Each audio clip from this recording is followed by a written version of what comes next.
নমস্কার বন্ধুরা, আমার চ্যানেলে আপনাদের স্বাগত জানাই। আজকে আমি আপনাদের বানিয়ে দেখাবো চিকেন লালিপপ। প্রথমে আমি চিকেনের উইংস নিয়ে এসেছিলাম। উইংস নিয়ে এসে এবার আমি ওতে কিছু মশলা মাখিয়ে নেব। চিকেনটাকে ভালো করে ধুয়ে রেখে দিয়েছি। এবার আমি ওর মধ্যে কিছু মশলা দেব। 1 চামচ টমেটো সস, 1 চামচ চিলি সস, 1 চামচ সয়া সস। এবার আদা পেস্ট, রসুন পেস্ট 1 চামচ করে, স্বাদ মতো নুন, 1 চামচ গোলমরিচ গুঁড়ো দিয়ে ভালো করে মিশিয়ে নিচ্ছি। এবার মেশানো হয়ে গেছে, আমি চিকেনগুলোকে ভালো করে মাখিয়ে নেব।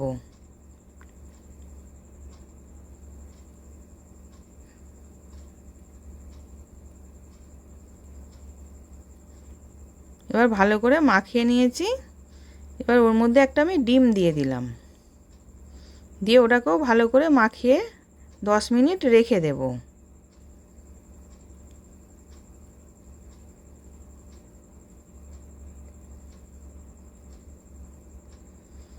এবার এইদিকে আর একটা সস বানাবো। 2 চামচ টমেটো সস, 2 চামচ রেড চিলি সস, 1 চামচ সয়া সস দিয়ে ভালো করে মিশিয়ে রেখে দিলাম।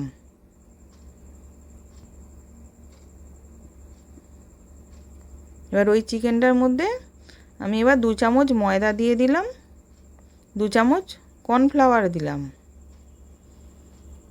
দিয়ে ভালো করে মিশিয়ে নিচ্ছি।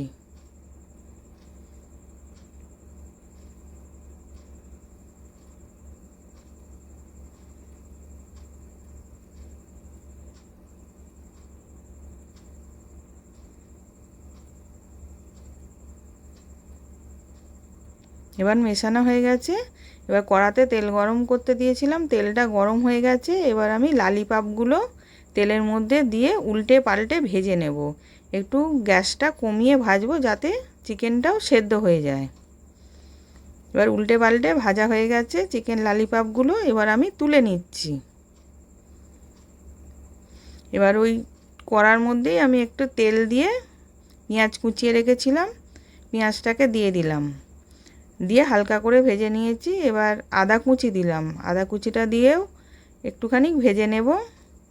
তারপর রসুন দিলাম, রসুনটাকেও ভেজে নিচ্ছি।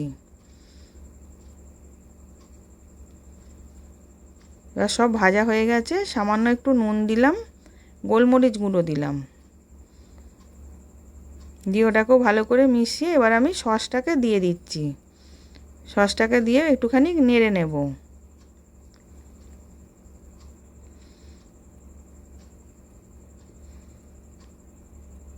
এবার ভালো করে নাড়া হয়ে গেছে, সামান্য একটু জল দিলাম, দিয়ে ওটাকেও মিশিয়ে নিচ্ছি।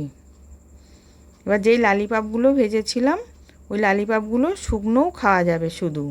আর এবার আমি সসের মধ্যে দিয়ে দিলাম লালিপপগুলো, দিয়ে ভালো করে মিশিয়ে নিচ্ছি। এবার ওপর দিয়ে আমি পেঁয়াজ পাতা ছড়িয়ে দিলাম, দিয়ে এবার নাবিয়ে নেব।